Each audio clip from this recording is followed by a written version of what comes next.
What's going on, my PT peeps and my Walking Dead family? Welcome to the PT channel. I'm One-Eye Bri, also known as PT, and I'm back to talk about Fear the Walking Dead Season 5, Episode 6, review, recap, discussion, all those things. So obviously, spoiler warning for Season 5 of Fear the Walking Dead. A little bit of Walking Dead, spoiler warning for all things Walking Dead. And first and foremost, I actually liked this episode. It wasn't bad at all. It was a little cheesy with the balloon, but we'll talk about that in a second. And I know a lot of people give me a lot of flack and say this and say that and say you're so negative and you're that and you dislike the video and whatever. But ultimately, I'm just being real.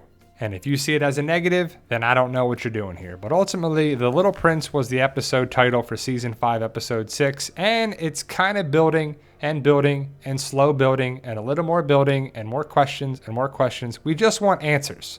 Can we get some answers? Can we get the plane fixed? Because that's where we're going with it. Can the nuclear power plant melt down? Because that's where we're going with it. Can the kids either go with Morgan and Alicia and the group or just stay there at the camp? Just either way. If the kids don't want to go with you, Morgan and Alicia, let them go. There's no sense risking your life for these kids that don't want anything to do with you. You can't force someone to be around you in a zombie apocalypse and in life. But we got a little bit more of the backstory about Annie, and Annie is the one that you have to convince. I believe Max, Dylan, and the rest of the kids would go with Morgan and Alicia.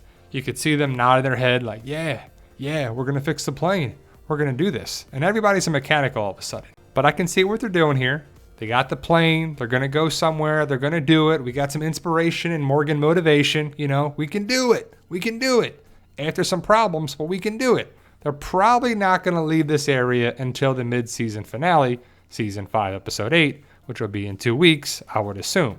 But we'll see what happens with the kids and Morgan and Alicia and Lucy and everybody. And Strand and Grace. I think Grace is going to be taken out at the nuclear power plant. But Charlie and Strand are with the group now. Well, kind of. As for June and John, they're going strong. That's for sure. And I don't mind this couple. I like the couple. I like both characters. You know, I like John for sure. He's one of my favorite characters. But I did like the fact that June was like, yeah, I wouldn't recommend you running away in that ankle, right? But I would be like, what is the deal? What's going on here?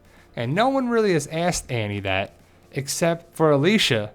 Finally, we got some answers about Annie from Alicia, and I could see the dialogue and they were bonding. Alicia feels for Annie, and that's nice. It's for sure. It's one of those things that you can buy into the story, and Alicia remembers her mom and Annie remembers her parents, and you can feel for Annie trying to be the leader of these kids. And I just hope Annie and the kids leave with the group so then we can leave that story behind. They're with them now.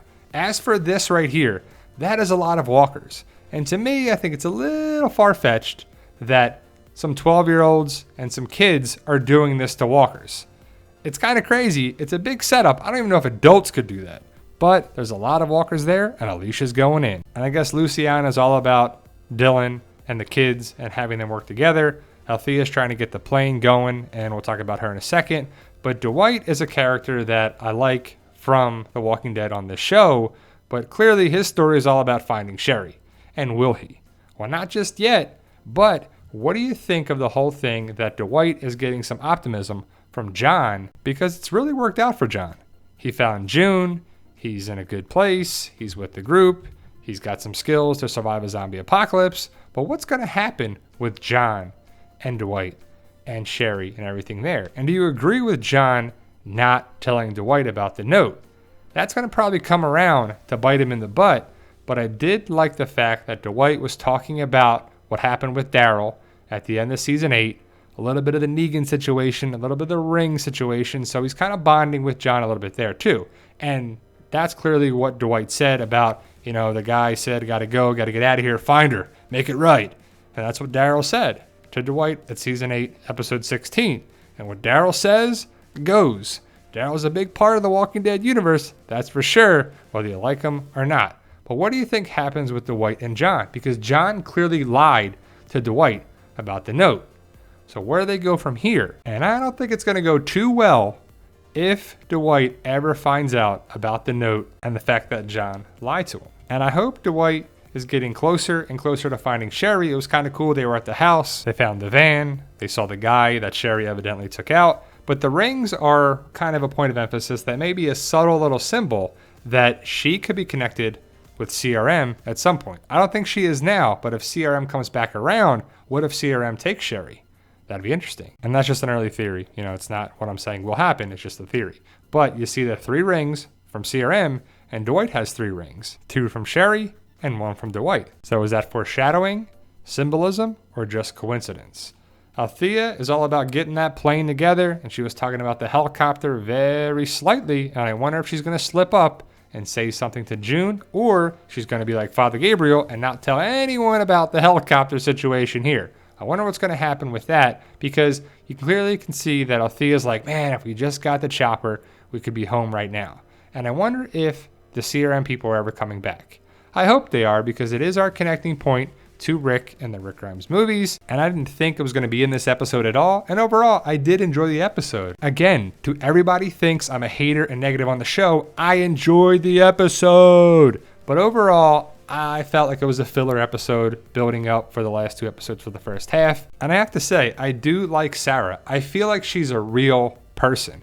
I don't know if she's doing improv or what she's doing or this is her dialogue or not, but I just feel like she would say these things in a zombie apocalypse, even though you gotta be wearing a face mask and some goggles or some sort of protection when you're working on this bloody mess of a propeller and what.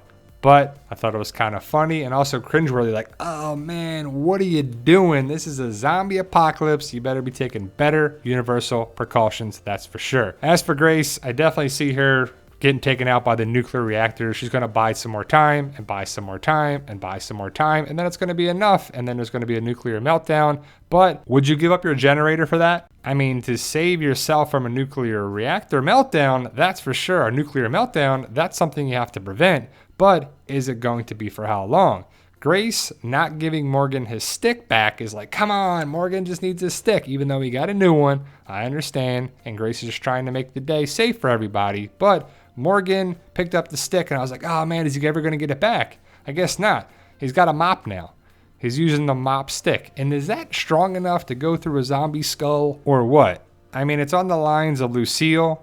Wouldn't Lucille have broken down a while ago? I mean, Lucille was set on fire and this, but it's a zombie apocalypse in a fictional show. I'm just asking a question, food for thought, not hating, not being negative. It's just a question. And there were minimal walkers in the episode, so I wonder who's going to get their little thing they're doing each week, the Walker Kill of the Week of the Walkies Award. As for Charlie, she's kind of growing on me. She's kind of like the little person that can help out and do little things here and there, and she's just a side character. But you have to remember, she killed one of the main characters of Nick, and we're just supposed to forget that? I don't know if we can, but this show is kind of all over the place in my opinion, and I guess we have to forget that. As for the propeller blades, hopefully they get connected to the plane and they're able to fly out of there, but I don't know how they're going to take off, as you're going to need a runway for that. And I guess you can just use an open highway, but do they have an open stretch for that, or are they going to find an airport? And what's the end game? Where are we actually going with this? And how did everybody not realize that all the kids went away?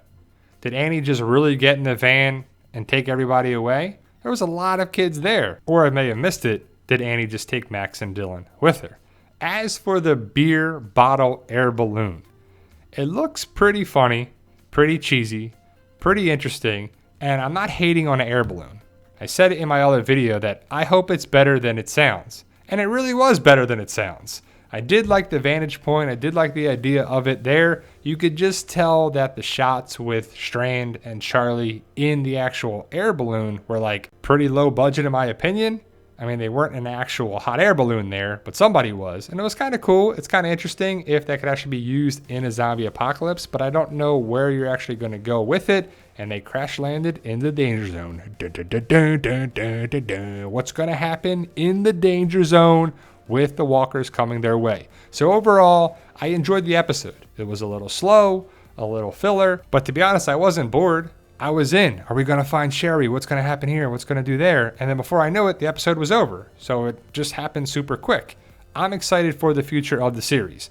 So a lot of people give me a lot of flack and say I'm a hater and say I'm this and say I'm negative. I'm not negative. I'm real in my opinion. Maybe you think I'm negative and I'm not sure what to tell you, but overall, I've enjoyed season 5 as a whole, and I can't wait to see where it goes. Let me know your thoughts. Post your comments below. Like, share, subscribe, and all that good stuff. Please hit that subscribe button to become a valued member of our PT channel, Walking Dead family. And remember, with hard work, dedication, belief, and sacrifice, you can truly achieve your goals. Believe in yourself. You can do it. It's about love, support, staying positive, making memories, and as always, tell them Daryl. Yo, we love you guys. Honestly, thank you.